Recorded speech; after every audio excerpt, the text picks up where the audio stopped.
Ever feel like entrepreneurship with ADHD means white knuckling your way through overwhelm, but the mere thought of hiring a virtual assistant sends you spiraling between hope and horror stories? Well, keep listening because we got to get real. Refusing to delegate out of a mistaken sense of pride or the fear that no solution is better than a bad one, I've got news for you. And in this episode of the ADHD-ish podcast, I'm sitting down for a raw, real, and refreshingly honest conversation with Avi Schondorf about how to get the right kind of help for your brain, shame-free.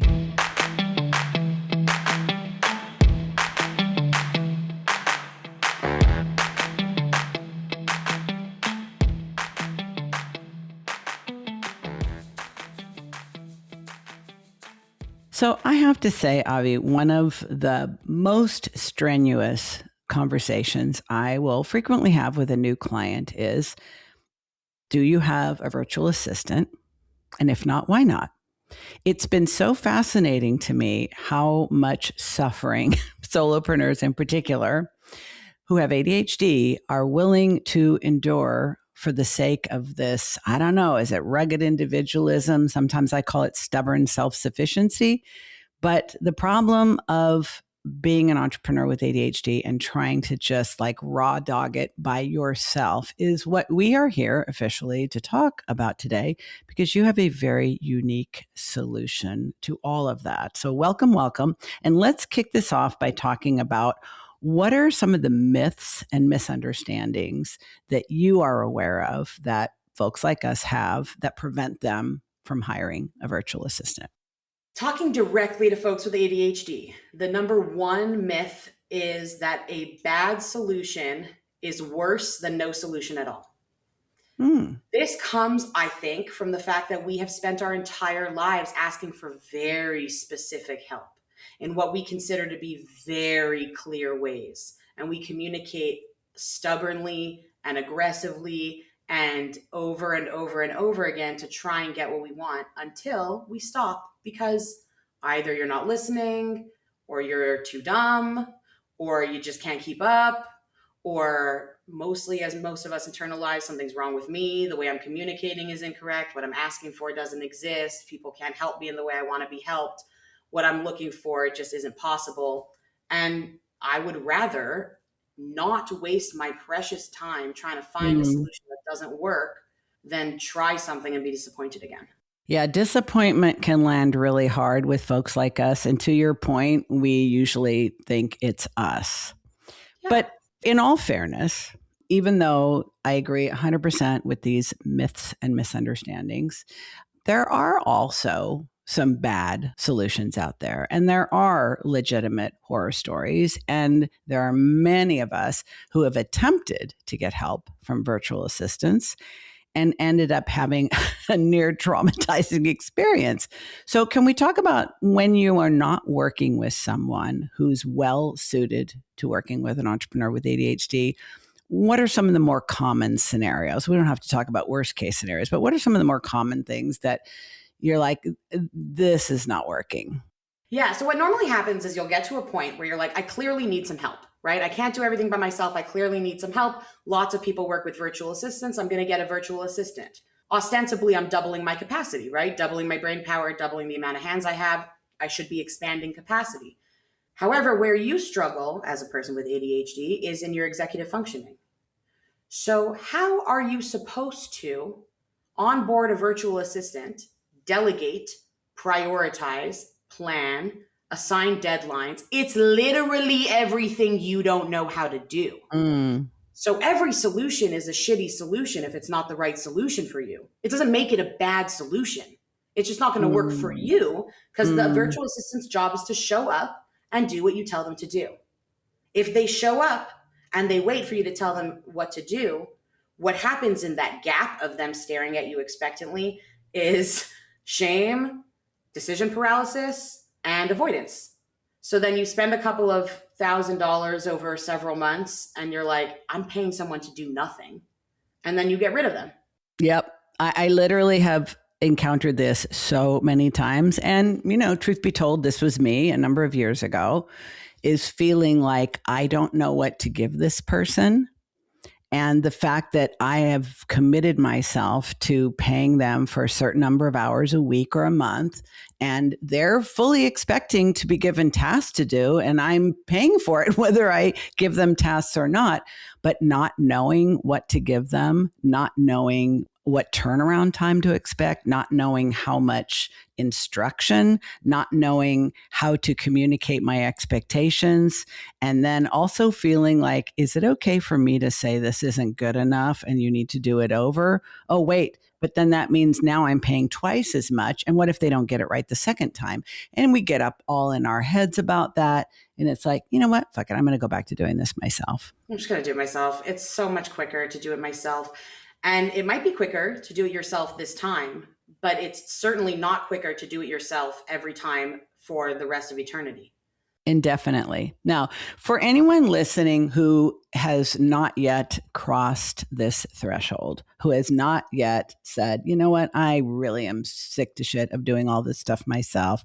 I know there's got to be somebody out there that can help me. And I hear other people talk about my VA will take care of that. Oh, my VA will get back to you. Oh, let me have my VA handle that. And you're like, I want one of those. What would you say, other than the fact that you clearly need someone who understands how to work with people with ADHD? Is there like a right time that if you're not quite there yet, you probably should hold off? Like, is there a minimum threshold in one's business where you probably should wait until you're at least at this point? That's a very, very interesting question, because traditional business advice will tell you 100% yes. So let me go down that path first. Traditionally, 100% you should not onboard a monthly expense until such time as you can sustain comfortably that monthly expense. What that means for a virtual assistant is that you can sustain the amount of time and bandwidth that's going to require you to train and onboard this person, and your business can handle you being away from the actual business in the time that it takes to onboard that person. That's traditional business advice. If you can't afford it with any resource, you can't do it. The piece for ADHD folks is, until you are willing to ask for what you want without shame and what you need without shame, don't bother. My virtual assistant, her entire job is keeping me functioning as a human person. She makes sure that it is. I get on calls with people all the time. I say all kinds of shit, really smart stuff. And I will make all kinds of plans and promises and whatever things I can follow through on. But the second I click off that call, I forgot everything I said. My brain refreshes and I'm on to the next thing. So she walks behind me and combs my transcripts and pulls out the tasks, the things that I've already committed to, and makes sure that she does all of the things she can and that she's up my ass to do the rest of the stuff. But that's not a traditional virtual assistant task. We don't normally expect our virtual assistants to be our like mommies and babysitters. But guess what? I don't need you to be my strategist or my graphic designer or my whatever. Maybe tasks like that will come up. I need you to be my executive functioning. And if I'm in a place where I can't even fathom delegating executive functioning because I still feel like it should be easy for me to do the laundry on my own, don't bother, because you're increasing your shame gap and giving it space to grow where it doesn't need to. Damn, that had to be the best and longest mic drop moment I think I've captured in over 5 years of past interviews, because you're so right, Avi. It's not a matter of, do you have enough tasks that, you know, you could increase your capacity by hiring someone to do, someone whose time bills at a lower rate than yours, ostensibly. But can you give someone responsibility for managing you in a way that you really struggle to manage yourself, and to do so without shame? I know that managing our shame and swapping it out for radical self-acceptance is both a decision and a practice. It is something that takes time because the old habits die hard and get reactivated, at the slightest. But it's such a fascinating way to think about what we actually need and normalizing it as someone else's job description, not a chore or something that's so cringe. Like, who the fuck would want to do that? My executive assistant assists my executive functioning. That's what she does. The whole front of my brain is a big vacation beach. So I can either feel bad about it, be on this awesome beach and be like, I should really be I got whatever. sand in my pants, but I'm living my I best got life. sand in my crack, and I should probably be sailing now. Or put a lifeguard there. Never get in the water or install a lifeguard. There are options. There's still sharks. There's still stuff. There's still things. It's just can somebody help me? And am I okay with asking for help for stupid shit or shit that I've told myself is stupid? Yeah, If well, today is laundry day, yeah. I don't do laundry in my house. I have delegated that task completely, nor do I do dishes. But if today were laundry day, for example, Tuesdays are laundry day, then my assistant is going to ask me every time she talks to me if the laundry is in the machine. And if she's already confirmed that it's in the machine, then in about 45 minutes, she's going to start asking me if I transferred it over to the dryer. Because gentle reminders are the only thing that work. Yeah. Don't rush me. Don't tell me what to do. Give me an opportunity to remind me gently. And there are lots of tools that you can implement. Calendars, color-coded calendars, reminders, and apps and things and stuff. All of these tools require data input into the system in order to work effectively and to continue working effectively.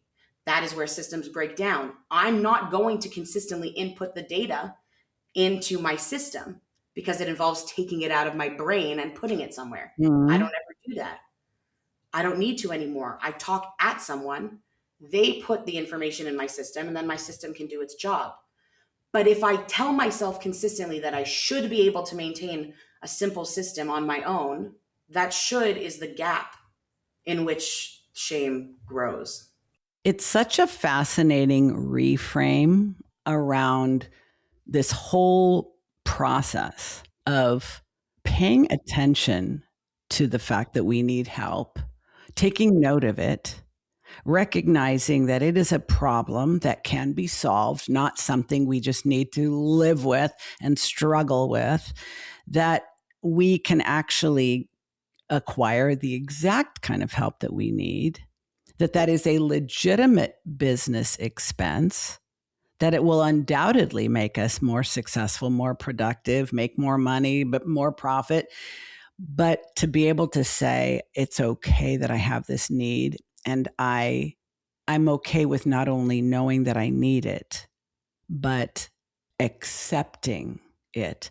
I would imagine that there may be some people, I might even just have to tear up a little bit here, because I was always such a stubbornly self-sufficient person myself. And it grew into my personality so completely that it was, for many, many years, a point of pride. I mean, I would carry out like an 80-pound bag of fucking groceries rather than let I still do all my groceries in one boy. Well, maybe in lieu of going to the gym every once in a while, but literally, like, I remember this. Somebody asking me, "Hey, can I help you with that? Can I help you with that bag of groceries?" And I literally shot back, "Do I look like I need help?" And it was like, I wasn't trying to challenge you, miss. And I'm like, and I walked outside. I'm like, you're such an asshole. But it was that, recognizing that, really, is this something to be proud of, that I do everything for myself, when you know damn well that you cannot scale anything about your business until you disavow yourself of that point of pride. Having done so, you can then say, okay, what do I need help with? And I'm going to let myself receive that. With the clients that you work with, do you find that by the time people are ready to work with you and your team, that they're like, please just help me. God help me. I'm okay. Whatever you need me to do, I'll do it. Or is there like an adjustment phase where they kind of have to get used to this new way of thinking about needing help? Yeah, both, sadly. Yeah. which is difficult because when you are at the point that you're just like, please, just anything, just help Yeah. me in any way, Yeah. you are opening yourself up to people taking advantage of you. Bingo. And that's just bad business. As an entrepreneur, allowing yourself to become overwhelmed is simply bad business. As an entrepreneur, you are the business and the business is you. If your executive assistant isn't taking care of every element of you as a human person, your business is going to suffer because you are your business.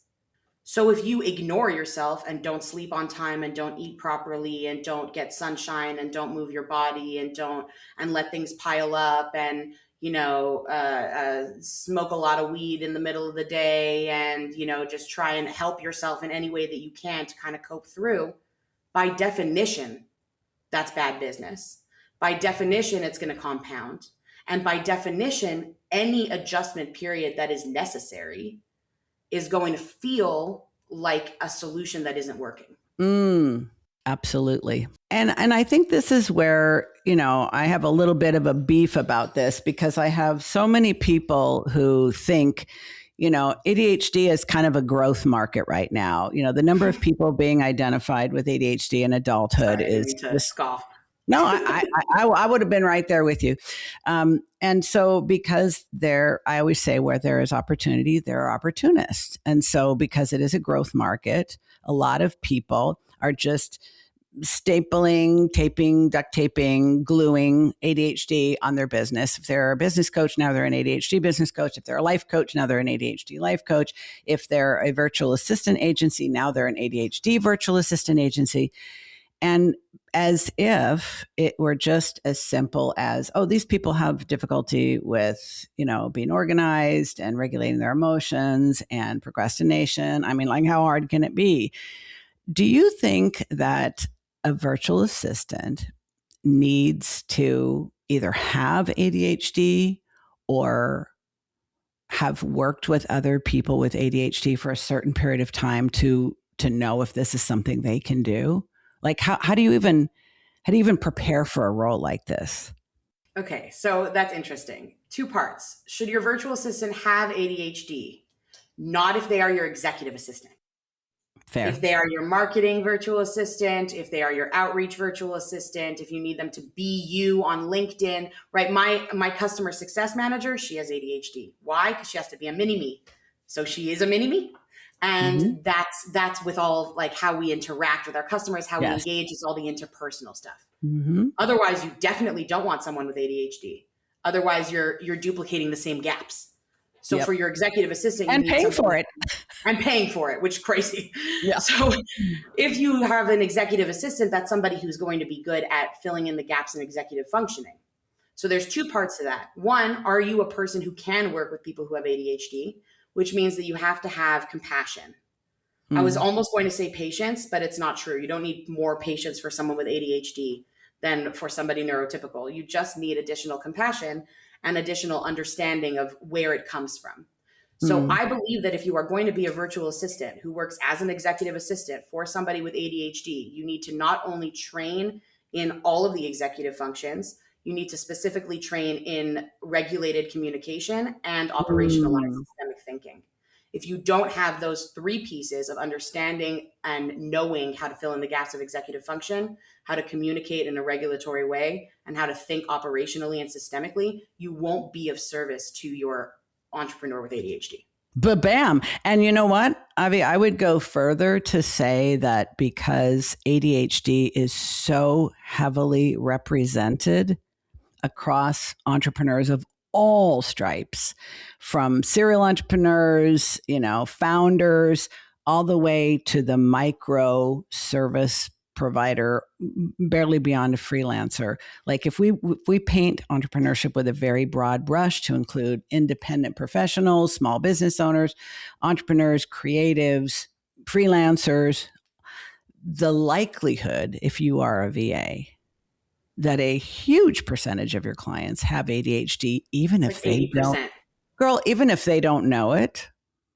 Like I would think anybody who's working as an executive assistant or as an administrative virtual assistant, you better be prepared and gird your loins for dealing with all that goes with ADHD, because you're going to have a lot of clients who have it, even if they don't know they do. Yeah.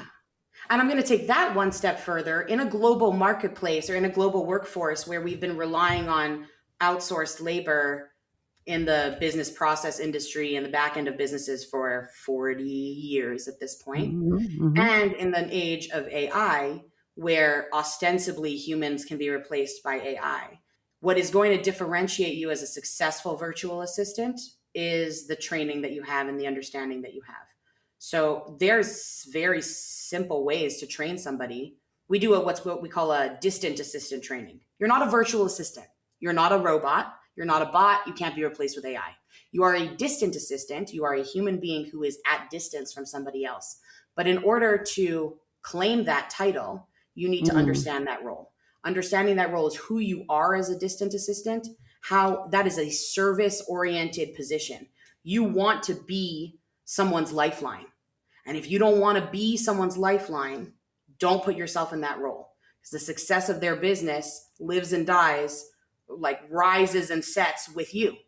You are the other half of their brain. And you need to, I'm speaking directly to virtual assistants right now, or soon to be distant assistants. You need to take that incredibly seriously, because it is a servitude mission.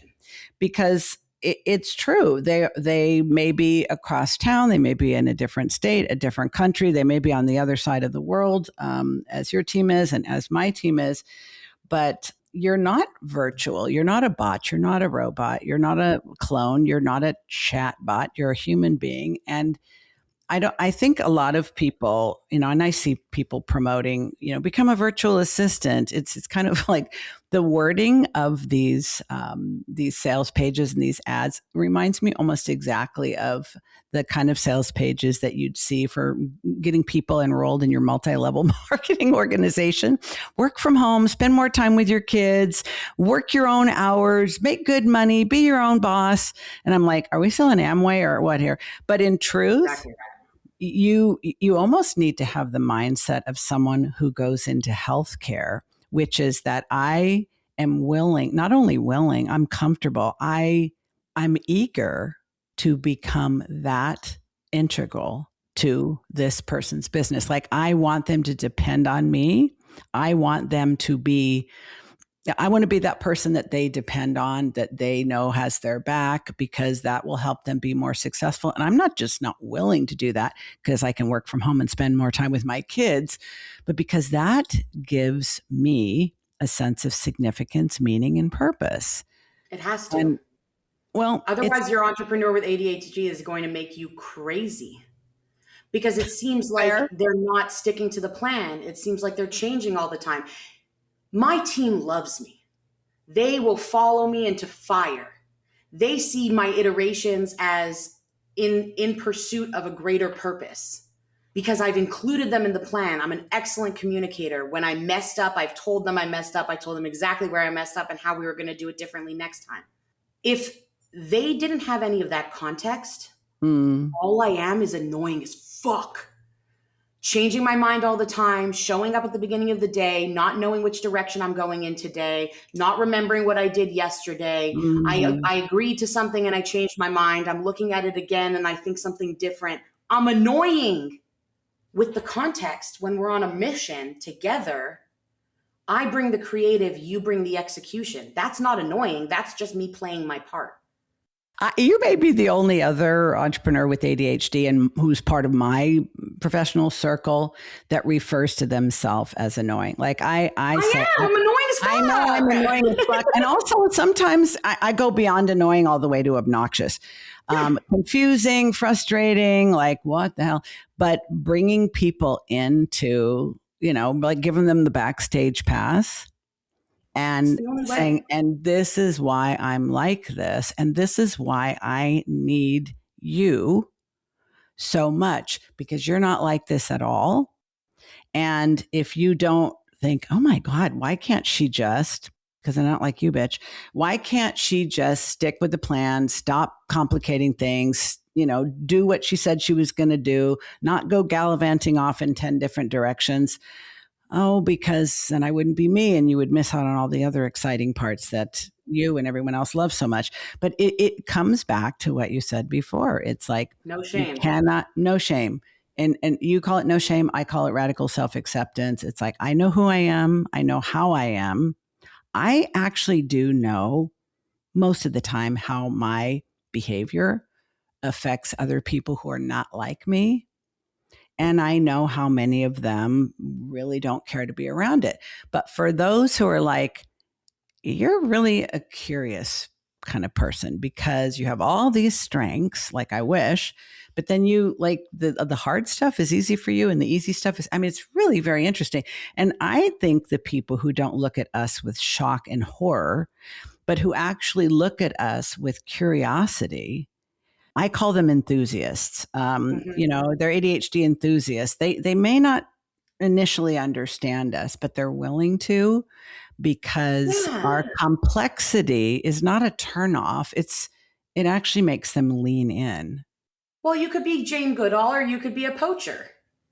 It's your choice.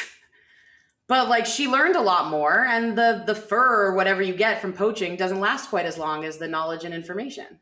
Fair enough. Now, I do have to say that before I started working with my current team that has been with me more than 5 years, I had had several previous Filipino VAs.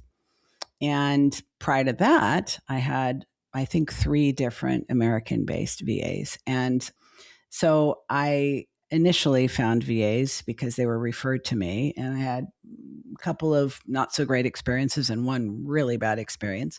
When I started working with Filipino VAs, I realized, oh, this is not just a difference in terms of the exchange rate, which is what most people talk about when they recommend, working with a distant assistant from the Philippines, is because of the favorable exchange rate.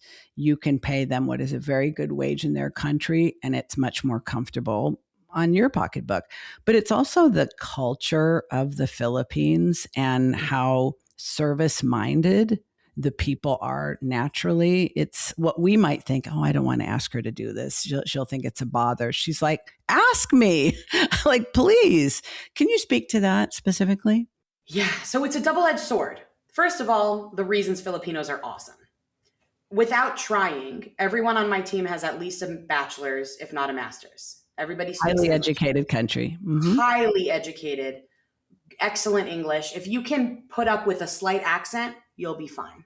You will always find people who, when they interact with anybody who speaks accented English, will, divert to, does this person even speak English? Yeah. You should, if that is your feeling, you should 100% recruit from North America. It's just going to be easier and more palatable for you. But for people who are open to working out of the Philippines or to interacting with the global workforce in the Philippines, you need to remember that the BPO industry, which is the behind practice operations of all of corporate America, has been in the Philippines for 30 to 40 years. Yep. Absolutely. They know more about American business than you could ever know about American business, because my team worked in TELUS, in massive healthcare companies, in massive communication companies, in massive customer service teams. It is a very customer service oriented country. Super family oriented, super, super, super community oriented, people of faith, generally speaking, very principled, very moral. The other side of this, they will say yes to anything. I know. It's like talking to ChatGPT until you get them well. Yes, absolutely. Yes, ChatGPT just is like, always tells you you're brilliant and never pushes back, which is why I went to Claude. I need me some pushback. Right. So that is the other side of being trained as a distant assistant to work with somebody who has ADHD. Yes.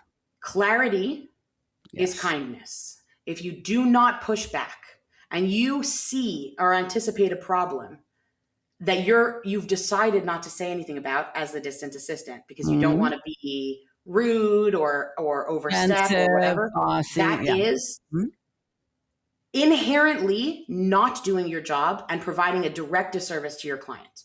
It is a requirement. If you are going to be executive functioning, it's a requirement to act that way.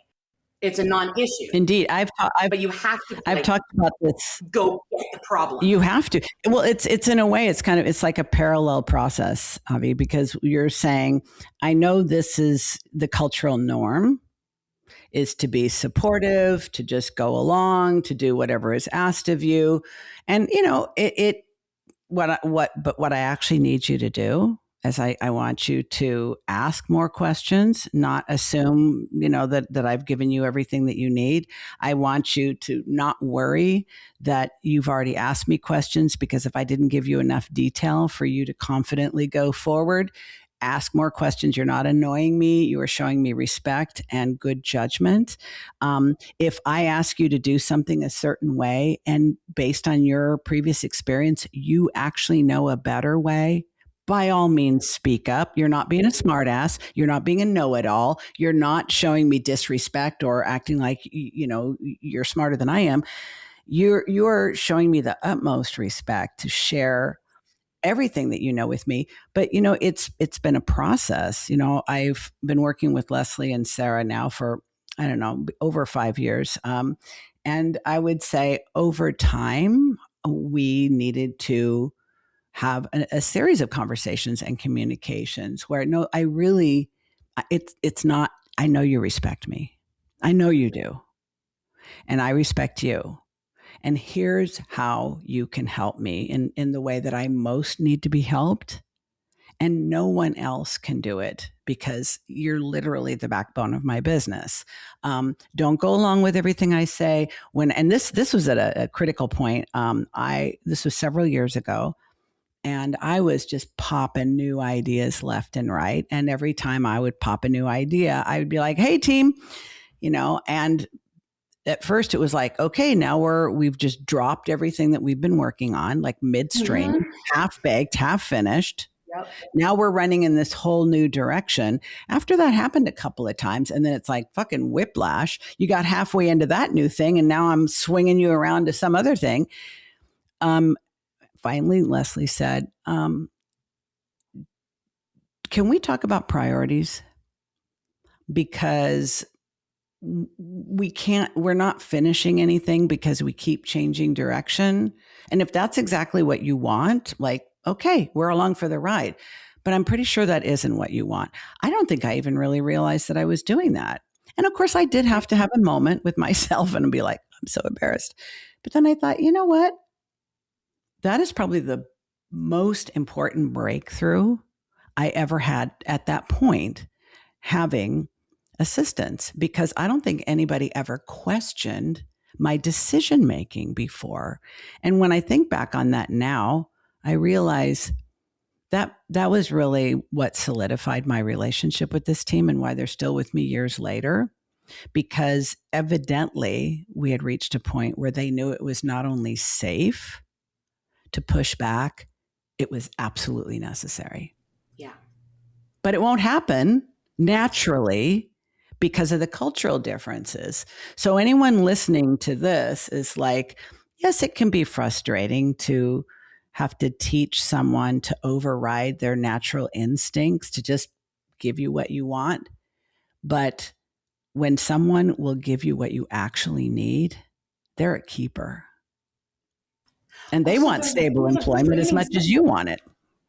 If you have somebody of excellent character and and dedication, who is intelligent, you can teach them literally anything else. Anything.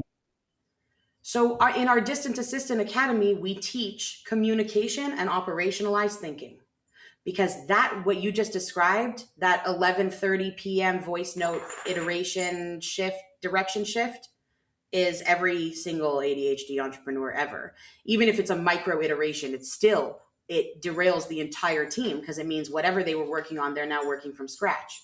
Yep. So now whenever I say something like, hey, I'd love to launch a course, my team runs Octopus. Octopus is our operational prompt. It's the thing that allows you to have 8 arms all at once. And Octopus will you can give it as much or as little information as you want. And it gives you the outcome, the desired outcomes, the constraints, the timelines, the obstacles, the priorities, the urgencies, and the systems that are going to be required to accomplish whatever it says that you need. And if there are any gaps in information, the prompt, it's an AI prompt run by a human, will flag any outstanding gaps in information that you're going to need to fill in from your client. But as the distant assistant, when you come to your client and you say, cool, you said you want to launch a course. What does that mean? What are we doing? What are the goals? When are we doing it? Then automatically you're prioritizing it, because that means your team has captured the idea that is fresh in your mind. Maybe they'll put it on your calendar for 6, 8, 12, 19 months from now, but they'll have all the information to be able to do it at the correct time with minimal effort. So for folks who are listening who are going, where have you been all my life? Let's wrap up with a couple of questions about your business, because clearly, my friend, you created the business that you need and that many other people like you and I need too. So what are some of the ways briefly that people can work with you and with Alisto?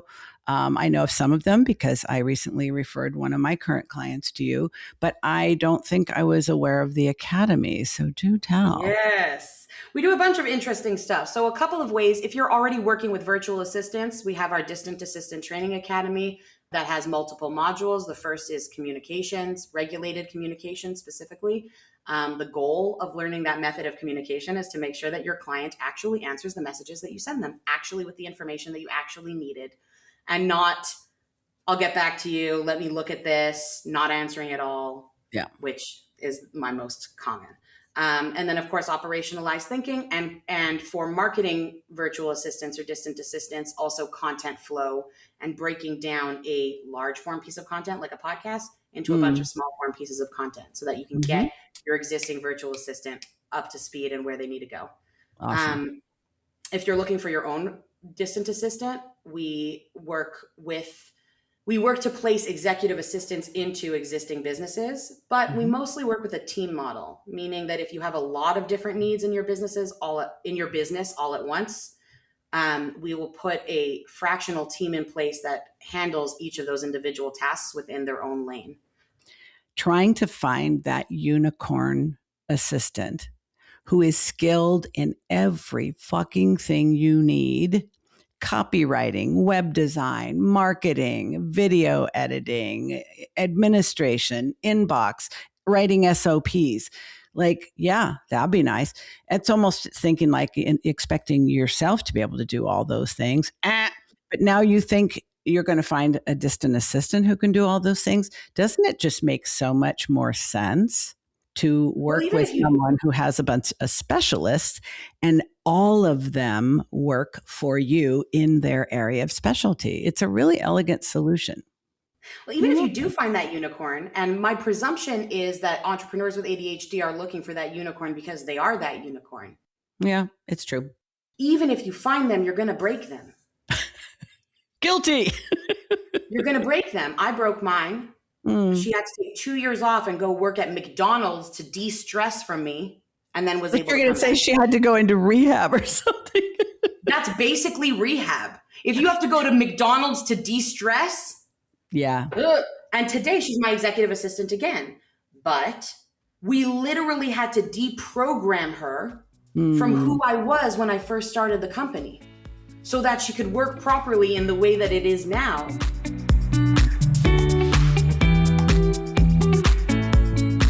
If you're sitting with this episode thinking, okay, I actually need this, whether that means getting a distant assistant placed in your business, training your existing VA to work more effectively with your brain instead of trying to manage around it, or just finally understanding why every attempt fell apart, Avi is your person, and she is as no BS in real life as she sounds right here.